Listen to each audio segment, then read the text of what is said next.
क्या आपको लगता है कि आप महाभारत के बारे में सब कुछ जानते हैं? तो फिर ये बताइए, क्या आप जानते हैं कि दुनिया का पहला टेस्ट ट्यूब बेबी महाभारत काल में हुआ था?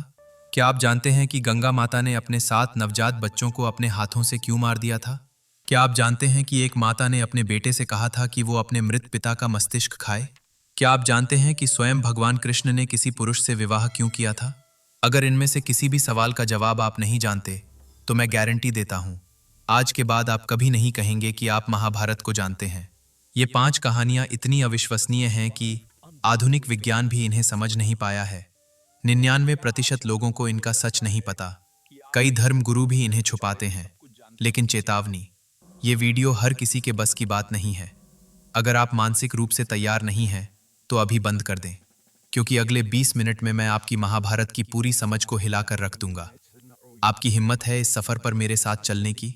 अगर हाँ, तो इस वीडियो को लाइक करें, शेयर करें और कमेंट में लिखें, मैं तैयार हूं। और यदि आप वाकई में सच्चे महाभारत प्रेमी हैं, तो इस चैनल को अभी सब्सक्राइब करना न भूलें, क्योंकि मैं ऐसी कहानियां लेकर आता रहता हूं जो दुनिया में कहीं और नहीं मिलेंगी। तो चलिए शुरू करते हैं इस अविश्वसनीय यात्रा को। आज की पहली कहानी है द्रोणाचार्य के जन्म की। वे दुनिया के पहले टेस्ट ट्यूब बेबी थे, जो एक मिट्टी के बर्तन से पैदा हुए थे। महाभारत की ये कहानी आधुनिक विज्ञान से हजारों साल पहले की है, लेकिन इसमें जो घटनाएं वर्णित हैं, वे आज के टेस्ट ट्यूब बेबी की तकनीक से मिलती जुलती हैं। ऋषि भरद्वाज महान तपस्वी थे, जो ब्रह्मा के पुत्र और कुबेर के नाना थे। वे भगवान राम के काल में भी जीवित थे और महाभारत काल तक उनकी उपस्थिति थी। वे सप्तर्षियों में से एक थे और उन्हें आयुर्वेद और व्याकरण का ज्ञान इंद्रदेव से प्राप्त था। एक संध्या का समय था। ऋषि भरद्वाज गंगा नदी के तट पर अपनी सांध्य पूजा के लिए जा रहे थे। गंगा का पानी साफ और स्वच्छ था। सूर्यास्त की सुनहरी किरणें पानी पर नृत्य कर रही थीं। अचानक पानी में हलचल हुई और एक अप्सरा का प्रकट होना हुआ। ये अप्सरा थी घृताची, कश्यप ऋषि और प्रध की पुत्री, स्वर्ग की सबसे सुंदर अप्सराओं में से एक। जब वो नदी से बाहर निकली, तो उसके शरीर पर केवल एक पतला वस्त्र था। अचानक फिसलने के कारण वो वस्त्र उसके शरीर से अलग हो गया। ऋषि भरद्वाज, जो तपस्या और ध्यान में डूबे रहने वाले महापुरुष थे, एक क्षण के लिए उस दिव्य सौंदर्य को देखकर विचलित हो गए।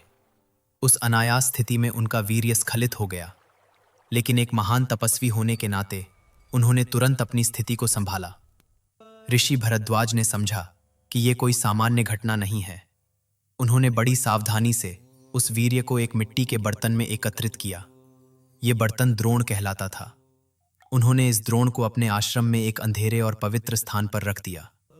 महीनों तक ऋषि भरद्वाज ने उस द्रोण पर मंत्रोच्चारण किया, तप किया और दिव्य शक्तियों का आवाहन किया। उनकी तपस्या और संकल्प शक्ति के कारण उस द्रोण में जीवन का संचार हुआ। एक दिन उस बर्तन से एक तेजस्वी बालक का जन्म हुआ। चूंकि ये बालक द्रोण से पैदा हुआ था, इसलिए इसका नाम द्रोण रखा गया। बाद में जब यह महान शिक्षक और आचार्य बना, तो इसे द्रोणाचार्य कहा जाने लगा। आज का विज्ञान कहता है कि शुक्राणु को कई दशकों तक संरक्षित करके उससे संतान उत्पन्न की जा सकती है। टेस्ट ट्यूब बेबी तकनीक में भी कुछ इसी प्रकार का प्रक्रिया होता है। क्या हजारों साल पहले हमारे ऋषि मुनि इस तकनीक को जानते थे?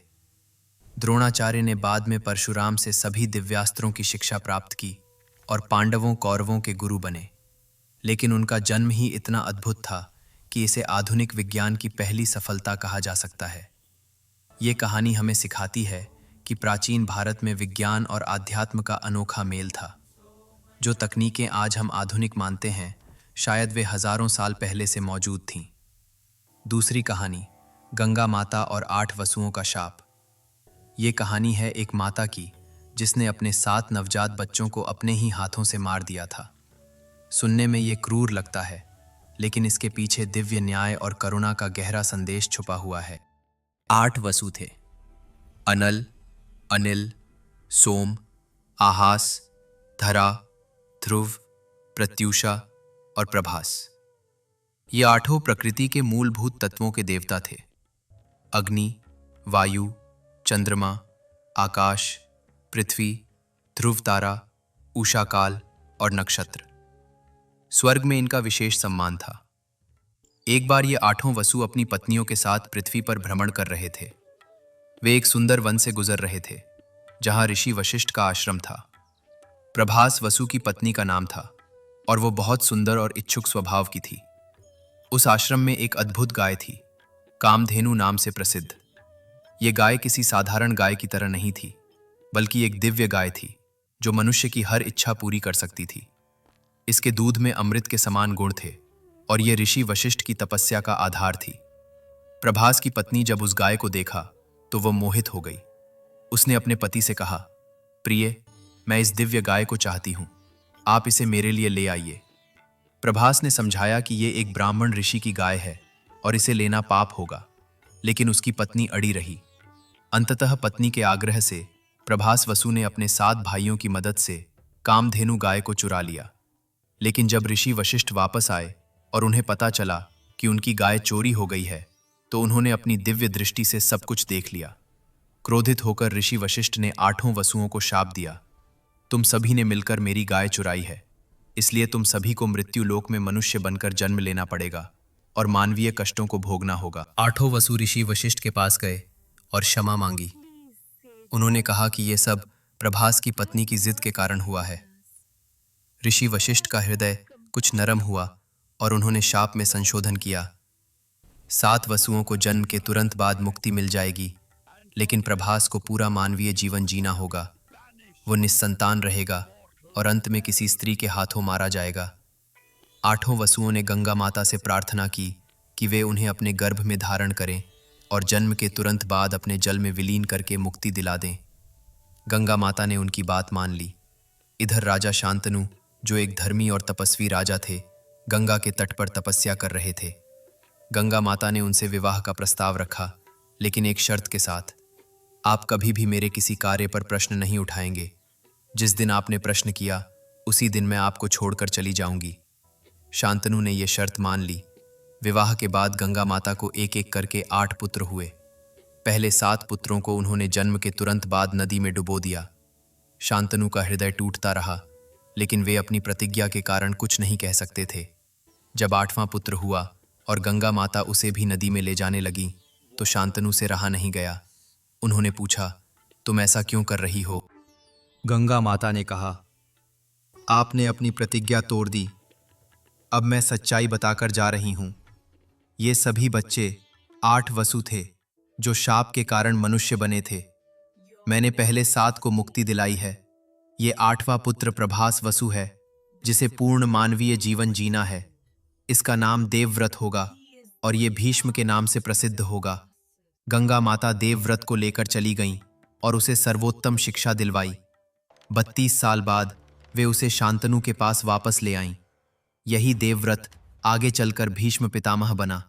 ये कहानी हमें सिखाती है कि कभी कभी जो क्रूरता दिखाई देती है वो वास्तव में करुणा होती है। गंगा माता ने अपने पुत्रों को मारकर नहीं, बल्कि मानवीय कष्टों से मुक्ति दिलाकर स्वर्ग भेजा था। तीसरी कहानी, युयुत्सु, धर्म के लिए परिवार को छोड़ने वाला योद्धा।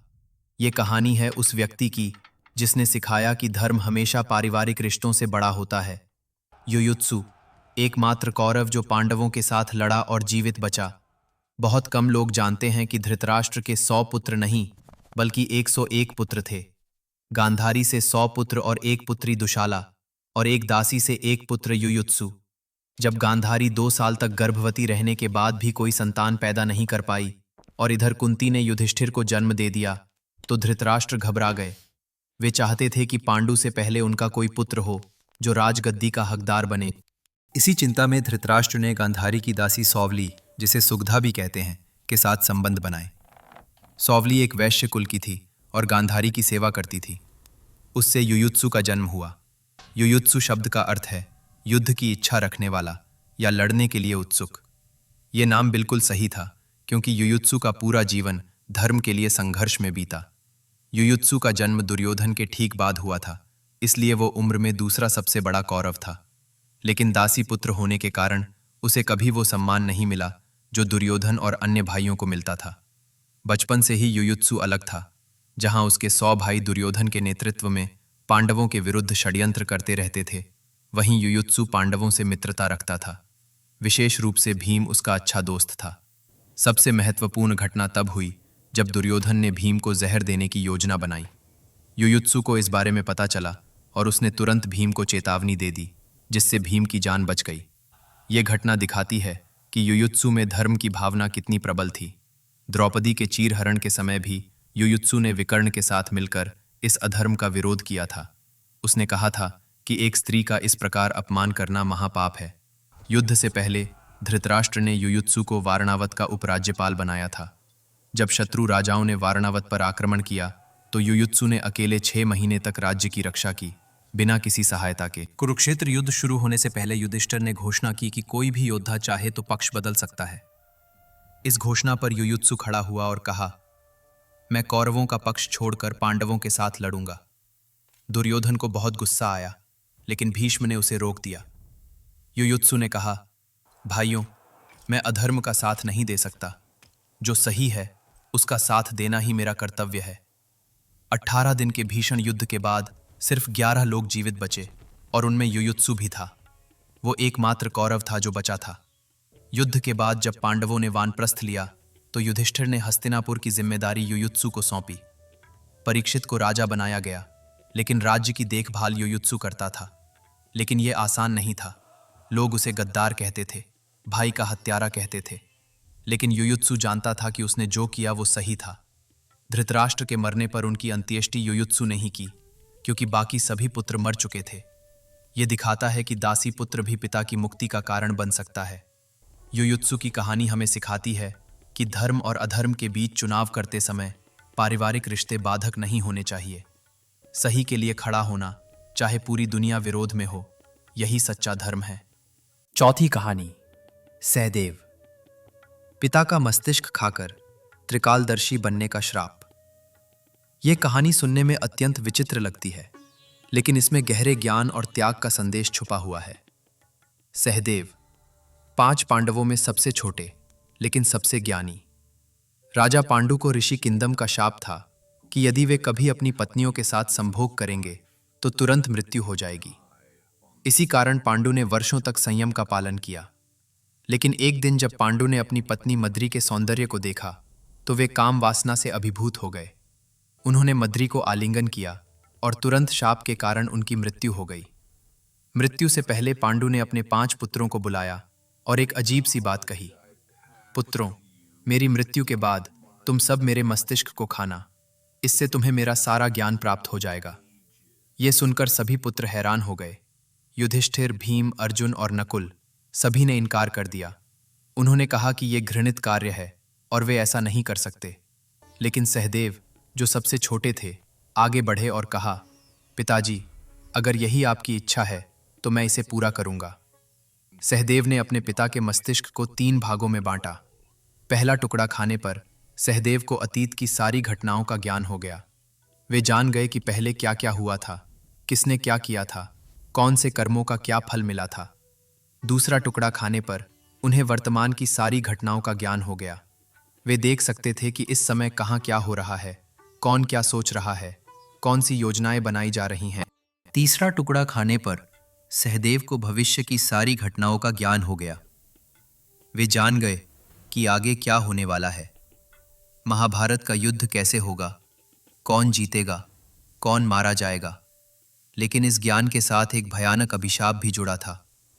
सहदेव को यह श्राप मिला कि यदि वे अपने इस ज्ञान को किसी को बताएंगे तो तुरंत उनकी मृत्यु हो जाएगी।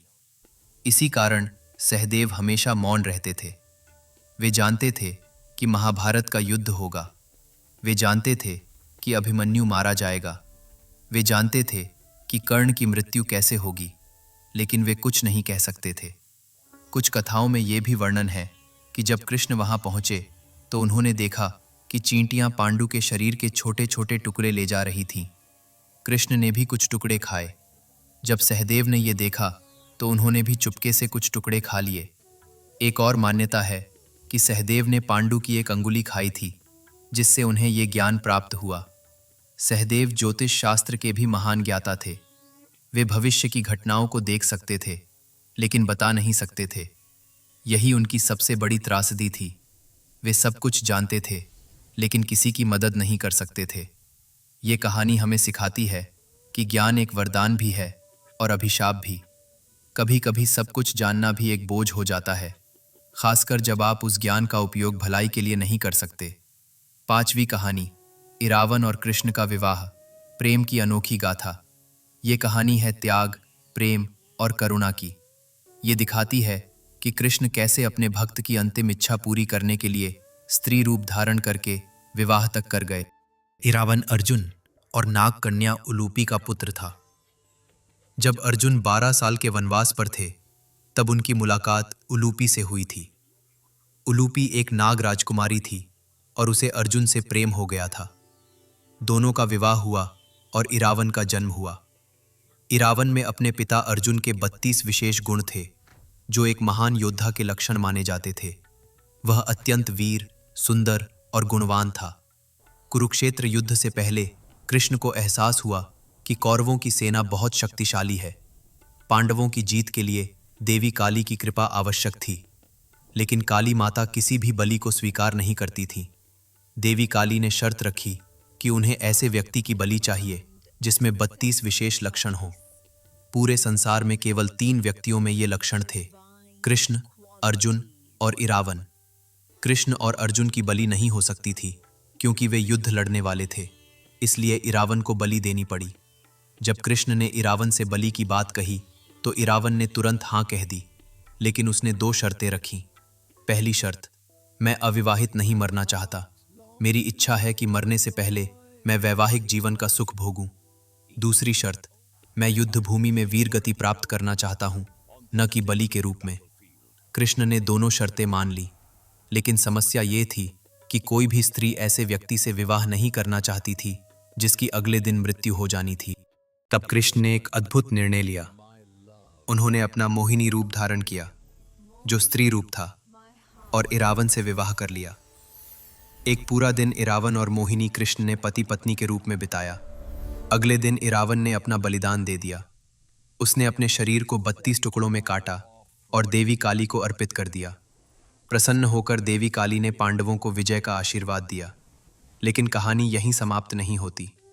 इरावन की मृत्यु के बाद कृष्ण ने पूरे 1 दिन तक मोहिनी रूप में रहकर विधवा की तरह इरावन के लिए विलाप किया। उन्होंने दिखाया कि कैसे एक पत्नी अपने पति की मृत्यु पर शोक मनाती है। आज भी तमिलनाडु के कूवागम में हर साल इस घटना को याद करते हुए 18 दिन का उत्सव मनाया जाता है। किन्नर समुदाय के लोग इरावन से विवाह करते हैं और फिर उसकी मृत्यु पर शोक मनाते हैं। इरावन को किन्नर समुदाय का देवता माना जाता है। यह कहानी हमें सिखाती है कि सच्चा प्रेम और भक्ति सभी सामाजिक बंधनों से ऊपर होती है। कृष्ण ने अपने भक्त की खुशी के लिए स्त्री बनना भी स्वीकार कर लिया। दोस्तों, आज हमने महाभारत की 5 ऐसी अविश्वसनीय कहानियां सुनी जो हमारी सोच को हिला देती हैं। द्रोणाचार्य की कहानी दिखाती है कि प्राचीन भारत में विज्ञान कितना उन्नत था। गंगा माता की कहानी सिखाती है कि कभी-कभी कठोरता में करुणा छुपी होती है।